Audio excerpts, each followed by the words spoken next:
The pharmacy smelled like floor wax and the particular staleness of air that never fully moved. And Mara had worked the overnight counter long enough to stop noticing it on most nights. She noticed it that night because she was standing at the threshold of the break room watching her son's chest and counting. She got to 4 before it moved. She went back to counting pills into amber bottles, 17 of them on the tray before her, and told herself he was just sleeping hard the way he sometimes did when she brought him in on the overnight shift. Curled on the folding cot she kept behind the shelving unit with his jacket pulled over his shoulders. 6 years old, and he slept like he was trying to disappear into the mattress. She had told the pharmacy manager, a man named Clive, who communicated primarily through printed memos, that her child care arrangement had ended and she needed the overnight shift to keep the arrangement functional until she found another one. Clive had not said yes exactly. He had not said no. She had kept coming in. $2,100 a month, before tax. After tax and the studio's rent and Samuel's asthma medication and the cost of food that was not entirely shelf-stable, she moved through the last 10 days of each month on arithmetic that required her attention the way driving on ice required it. Not panic, just exactness. She was counting the 17th bottle when the sound came from the break room. Not a cry, not a word. The absence of the small breathing she had been monitoring across the counter for 4 hours, replaced by a single thud. The kind a 6-year-old body makes when it tips sideways off a cot onto a linoleum floor. She was through the door before she had finished the thought. Samuel was on the floor. His face had gone a color she had no name for. His lips were moving, but no air was moving with them. She pressed her hand to his sternum and felt the strangled effort of his chest, the way it pulled and found nothing. She had no car. The nearest hospital was 11 blocks north, and she could not carry him that far fast enough. She had $43 in her wallet and no insurance card that was current. She reached for her phone on the break room counter and knocked the lost and found tray off the shelf beside it, and 3 unclaimed phones clattered to the floor. Hers was the one with the cracked case. She grabbed the nearest phone, the one with a clean screen and a contact list she did not recognize, and she pressed the first number labeled with a single letter because it was the first thing her hands found, and she said into it very clearly, because her voice had gone somewhere past fear and come out the other side into a strange steadiness. "Sir, my brother stopped breathing. I don't know what to do."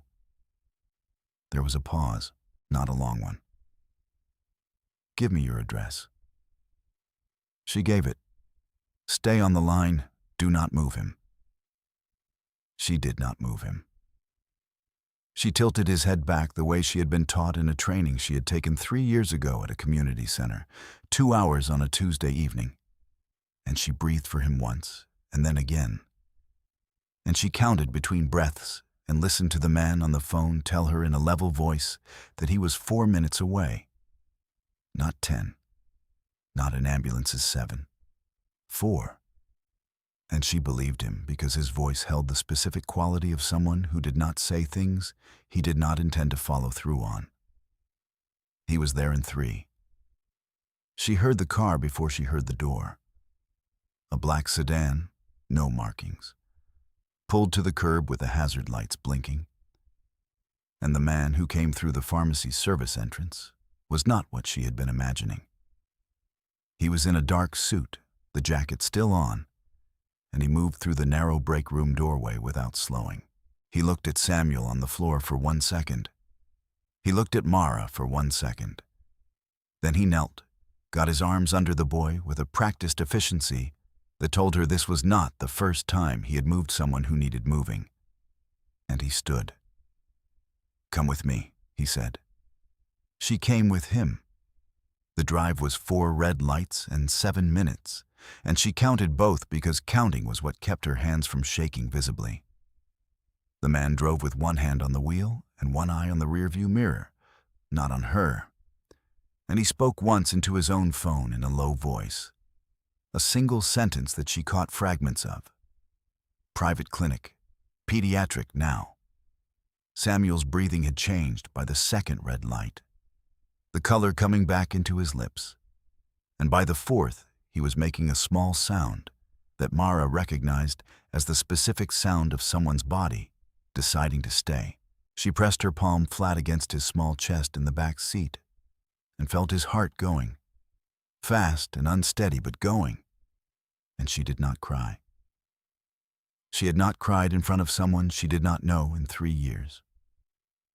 She was not going to start while her son was still deciding. The clinic was on the 3rd floor of a building with no street signage, a fact she stored without understanding it yet. A silver-haired man in a white coat was waiting at the elevator, and he took Samuel from the man in the suit without a word of introduction, the way people take things from each other when the handoff has already been arranged. Mara followed them both into a clean white room with good light and a monitor that began making regular sounds within 2 minutes of Samuel being placed on the table. She stood at the foot of the bed, with her arms folded across her chest, and watched the silver-haired man, Dr. Fausto, work with the efficiency of someone who had been doing this specific thing for a long time. The man in the suit stood to her left, close enough that she registered the solidity of him, and did not speak. She said, without looking at him, "I called the wrong number." "I know," he said. "The phone was in the lost and found tray. I didn't look at the name." "I know that too." She looked at him then. He had a jaw that was set without anger and dark eyes that registered the room the way a room registers temperature, taking a reading without reacting to it. He was watching Dr. Fausto with the same quality of attention she had seen him use on Samuel and on her, complete without being intrusive. "Dante," he said, not as an explanation, just so she had something to call him. "Mara," she said. He nodded once, as though her name settled something. She should say something else. Thank you was inadequate, and she knew it. And everything more than that felt like she was handing him something she couldn't get back. She stayed quiet and watched her son's chest rise and fall and rise and fall until the monitor's sound became ordinary. If you've been here, watching someone you love through a piece of glass and running out of ways to stay calm, you know what the next 3 hours feel like. Leave a comment below if this story's landing anywhere close to home. We'll keep going. Dr. Fausto confirmed the diagnosis just before 4 in the morning. A severe bronchospasm, likely triggered by the building's old ventilation pushing something through the overnight air, compounded by Samuel's existing condition and a medication dose that had been too low for his current weight.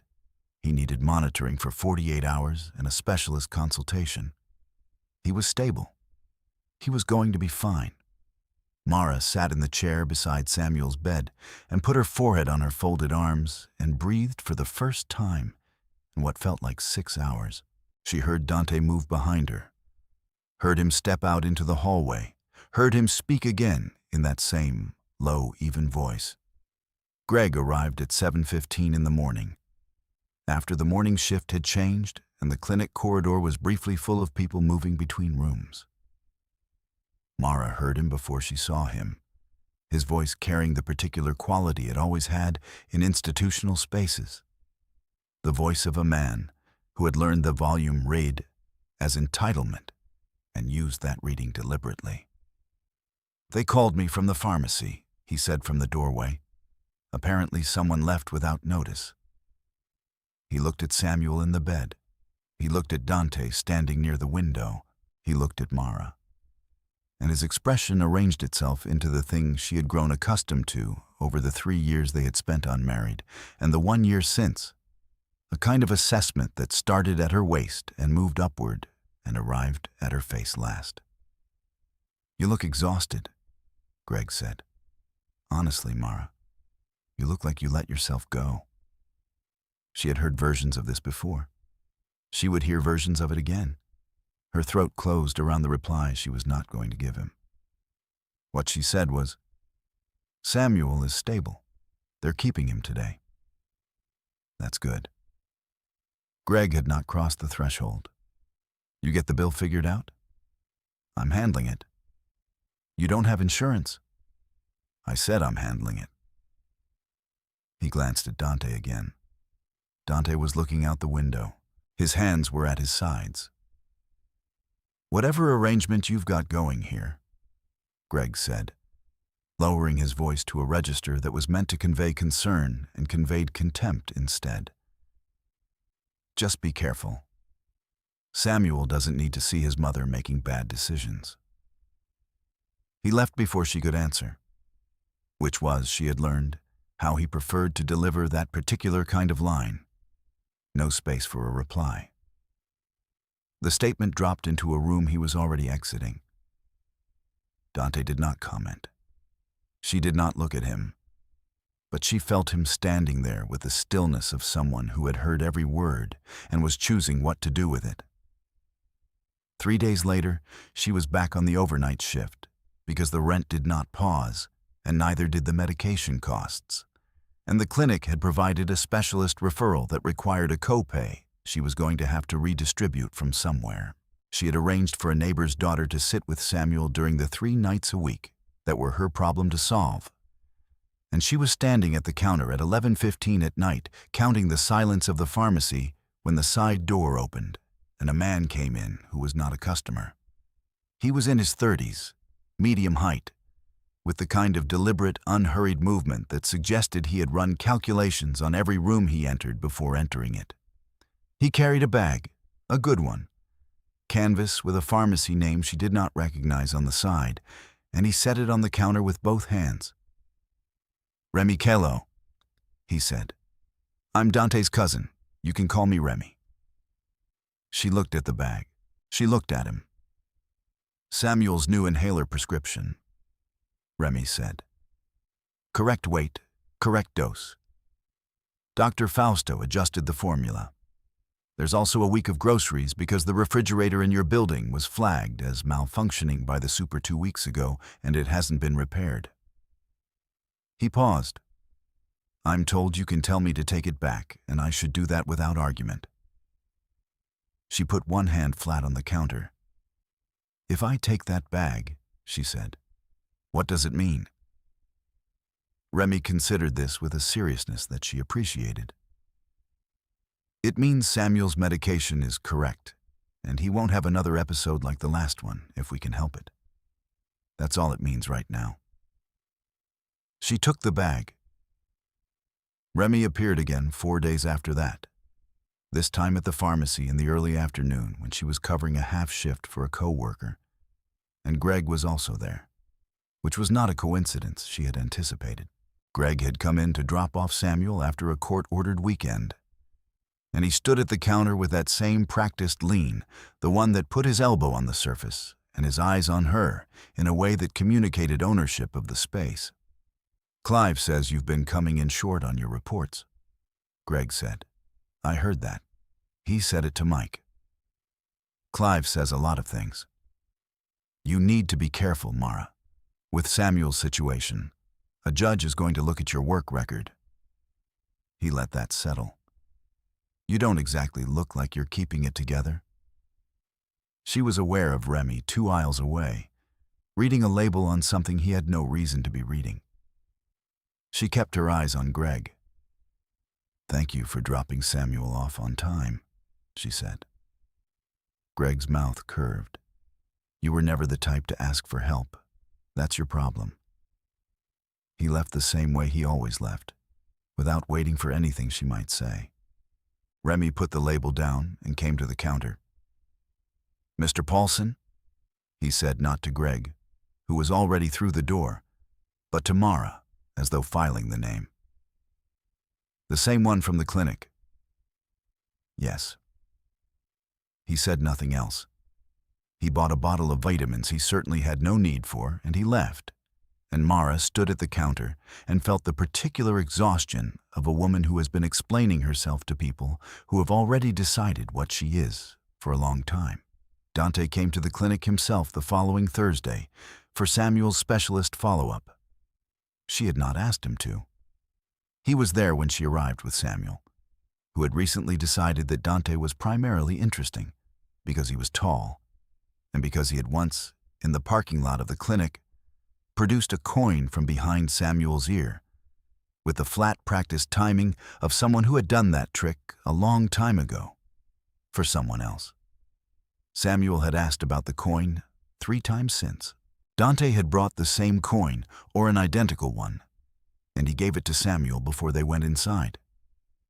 She watched him hand it over, watched Samuel close his fist around it. She was not going to make this into something it was not. He had been there because she had called his number by mistake and her son had needed someone, and he was the kind of man who responded to that with his whole capability. That was what it was. Inside, Dr. Fausto ran the follow-up and reviewed the specialist's notes. And while Samuel was being fitted for a new monitoring device on his wrist, a small thing that looked like a watch, the doctor mentioned in passing that the chart updates from the first night had been filed under Samuel's full name. Fausto said it without looking up. "Voss Samuel, though I remember the call coming in as something different." Dante was standing at the window, and she saw the moment he stilled, not movement, the absence of it, a quality of attention that turned inward for 1 second before returning outward. She could not have said what changed. His hands were the same. His face was the same. But she felt the shift the way you feel a room's air pressure adjust before weather. Later, in the corridor while Samuel was finishing with the nurse, Dante stood beside her at the window that looked out over the parking structure, and he said, "I have a photograph in my office of a woman with a boy taken from a distance about a year ago. I didn't know her name." She waited. "The boy had a coin," he said. "He was trying to make it disappear." She felt the air in her chest do something complicated. Remy takes photographs of public spaces. Remy documents anything that involves the district. He was still looking out the window. "That photograph is on my desk because I kept it. I didn't know why at the time." There was a silence between them that held both things, what he had said and what he had not said. And she let it stand because dismantling it required more certainty than she had. "Samuel's doing better," she said. "I can see that," he said. She was watching him in the window's reflection, the line of his profile and the set of his shoulders, and she thought about the 4 red lights and the 3 minutes and the coin handed to a 6-year-old boy with the specific gravity of someone who knew what it meant to give a child something small and solid to hold. She did not let herself finish the thought. Not yet.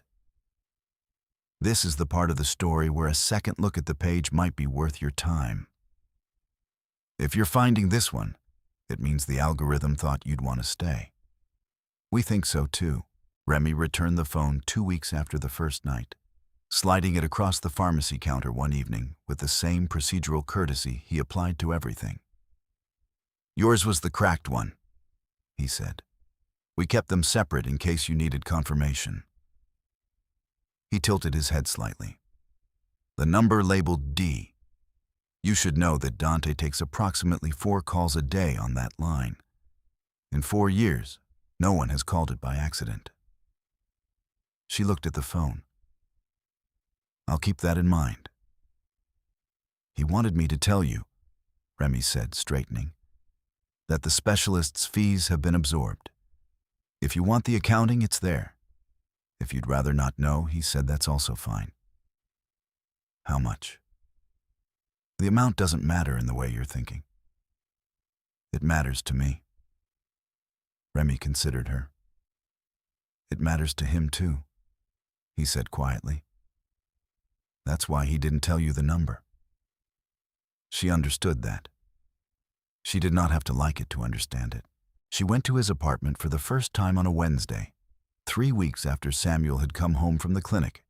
Because Samuel had asked about the coin 6 times, Dante had left a message with Remy saying he had found the matching trick that went with it. She told herself it was for Samuel, That was partially true. The apartment was on a high floor, floor-to-ceiling windows on two sides, a city laid out below in the particular pattern of a place in late autumn. Streetlights and a market somewhere close. The smell of something that was either chestnuts or the memory of chestnuts in cold air. The kitchen was the kind of kitchen she had last seen in a magazine left in a waiting room. She stood at the counter while Dante made coffee with the particular focus of someone who took small things seriously. And Samuel sat on the floor in the living room with 2 coins and a look of supreme concentration. "You cook," she said. "I reheated," he said. "There's a difference. There are leftovers in that refrigerator that you made. The labeling is too specific to be from a restaurant." He handed her a cup. "My grandmother's recipe. Every Sunday. It's a problem I haven't been able to correct." She wrapped both hands around the cup and looked at the city through the window. And she thought, "I am in a room that costs more per month than I make in a year. Drinking coffee with a man who drives through red lights like they are suggestions.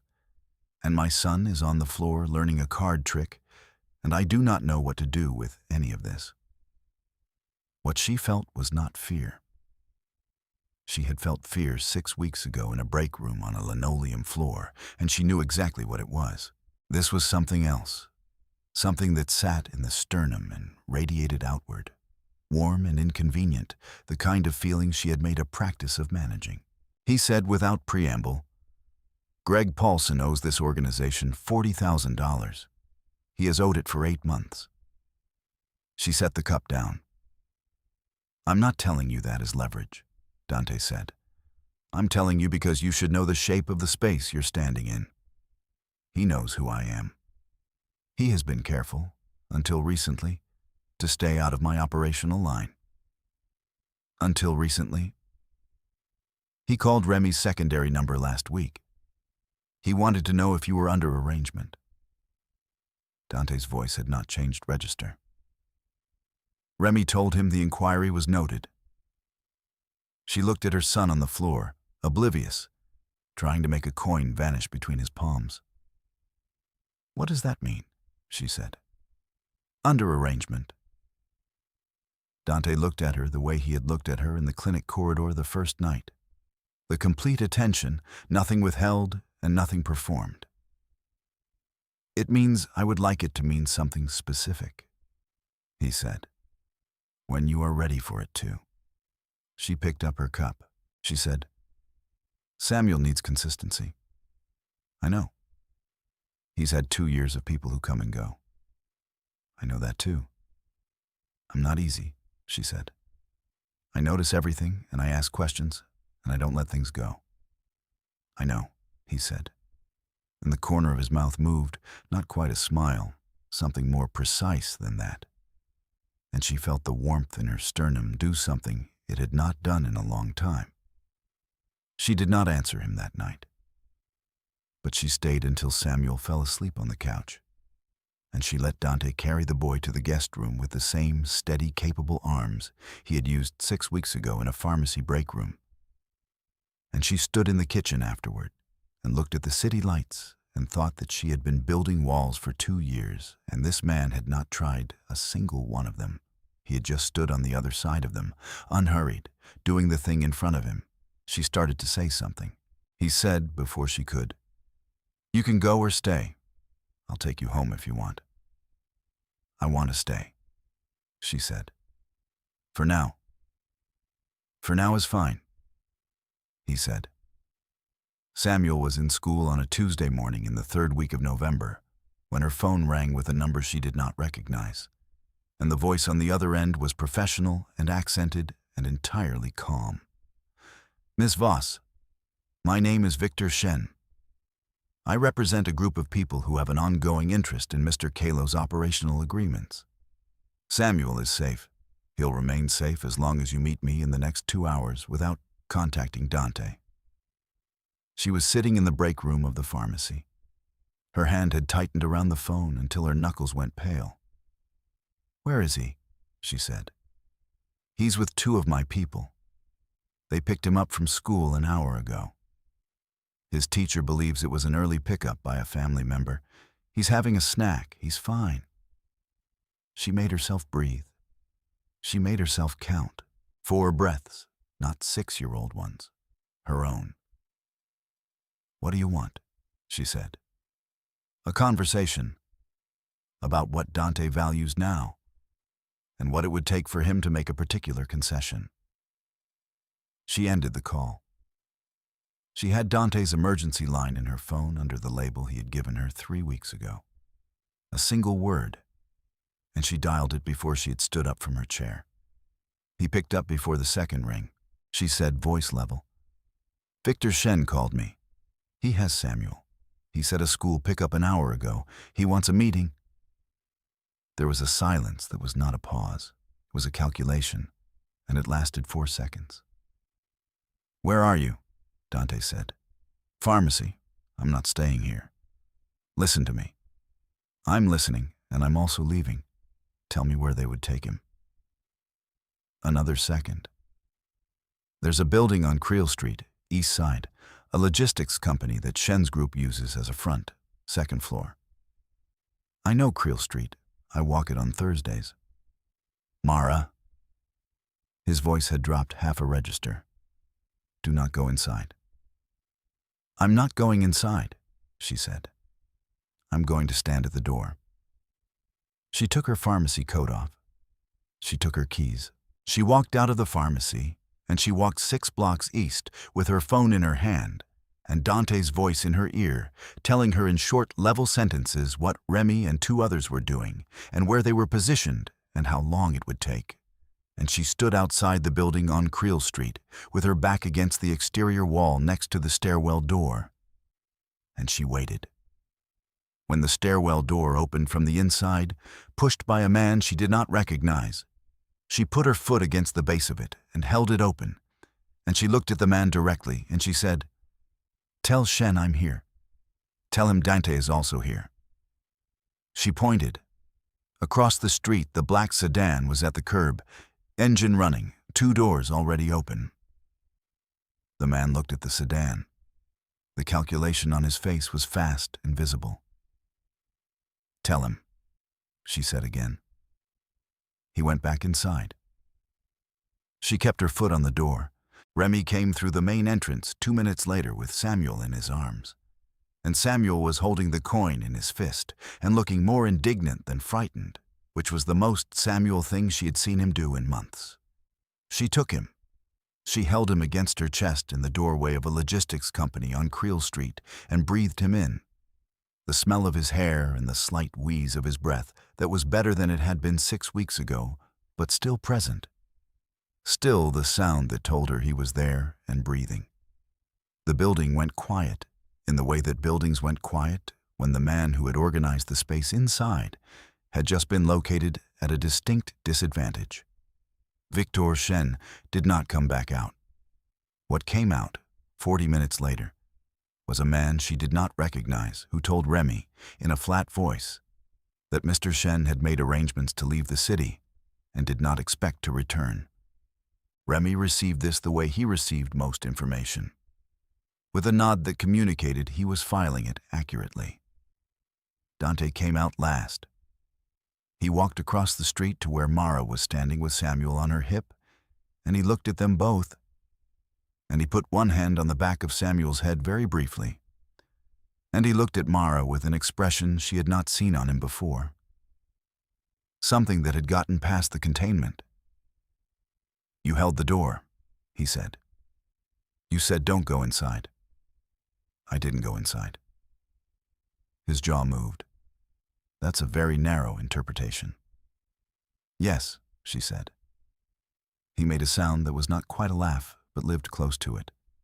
And she felt the warmth do it again, louder this time, and she let it. The status announcement came 10 days later, at a holiday party that Greg had also been invited to. A mutual acquaintance event that she had not planned to attend, and then had, because Remy had mentioned it in a tone that communicated the mention was not incidental. Greg found her first, near the drink table, and he had been in a good mood or performing one. "You look different," he said. Something changed. His eyes moved over her the way they always did, the assessment starting at her waist. Still carrying the same weight, but something's different. Maybe you found someone who doesn't notice. She was aware of the room around her, the 30 or 40 people, the holiday arrangements, and the sound of a conversation stopping in a ring around them. Dante was standing near the entrance. She had not seen him come in. He had not moved toward her. He did not need to. Remy was beside Greg before Greg had finished the sentence. Not touching him, just present. And the presence alone reorganized the conversation. "Mr. Paulson?" Remy said, with the same procedural courtesy he used for everything. "We've been trying to reach you about an outstanding balance. $40,000, 8 months past due. Mr. Kalo would like it resolved before the new year." Greg went still. "He's also asked me to let you know," Remy continued, "that any further inquiry into Ms. Voss's arrangements, any contact with her employer, any custody-adjacent pressure applied through back channels, will be considered a complication of the debt. You understand what that means?" Greg understood. His mouth opened and closed and opened again and produced nothing, a man whose script had stopped working. And he looked across the room at Dante, who was watching him with the quality of a man who has already made his decisions and is simply waiting for the environment to catch up. Greg left the party. The room exhaled around her. Dante came across to her then, unhurried, and he put a hand at the small of her back with the specific weight of someone who had decided this was where his hand lived now, and she did not move away from it. She said low, "That was for me." "The debt was always real," he said. "The timing was for you." She looked up at him. He was looking at the room, the people who were looking at them and then looking away, the recalibrated air of a space that had just understood something. "What do they call me?" she said. "In your organization." He looked at her then. "Right now, Remy's been calling you the woman who held the door. And later," he said quietly, "whatever you want them to call you." She felt that settle in her sternum like something finding its correct weight. And she thought about $2,100 a month and a broken refrigerator and a cracked phone and a lost and found tray and one wrong number pressed in the dark on a linoleum floor. And she thought that the line between the woman she had been at the start of that night and the woman standing here was one specific piece of information that someone had answered. 3 weeks later, the city put up its holiday lights, the long strings that ran down the avenue outside Dante's building and turned the street below the balcony into something that looked, from the 20th floor, like a lit map of a world you could navigate. Samuel had recovered fully, Dr. Fausto confirmed on a Thursday morning, his lungs clear on the scan, his monitoring watch showing 8 consecutive nights of unobstructed breathing. He was also currently somewhere inside the apartment demanding that Dante perform the full coin trick again, including the part where it came back. She was on the balcony with her coffee, watching the city. Dante came out and stood beside her, close enough that his arm was against hers in the cold. "He wants the trick," he said. "I know. He's wanted it for a month. I've been working up to it." He looked at the street below. "It requires an audience that's paying attention." She thought about a coin in a small closed fist, held tight on a clinic table, held tight in a doorway on Creel Street. She thought about the way Samuel had said, 2 nights ago at dinner, that the apartment smelled like food, as though this were a novel quality in a place to live. Dante said without announcement, "I want you here, not as an arrangement, as something that doesn't have a cleaner word than home." She held the cup with both hands. She said, "Samuel needs to hear that from you, not from me. I know. He needs to hear it in a way he can understand." that this is a place he belongs. I'll find the right words, Dante said. Or the right coin. She looked at him. He was looking at the lights on the avenue, the long, patient string of them, and his profile in the cold air held the same containment he carried everywhere. Except that she had learned by now to read the thing underneath it, the part that was not containment at all. She leaned into him slightly, the way you lean toward a thing you have decided to trust. Inside, Samuel called out for the trick again, louder this time, and she heard Remy's voice answer from somewhere near the kitchen, telling the boy that the setup required precision and precision required patience. And Samuel said that patience was taking forever. And Remy said that was usually how patience worked. She laughed.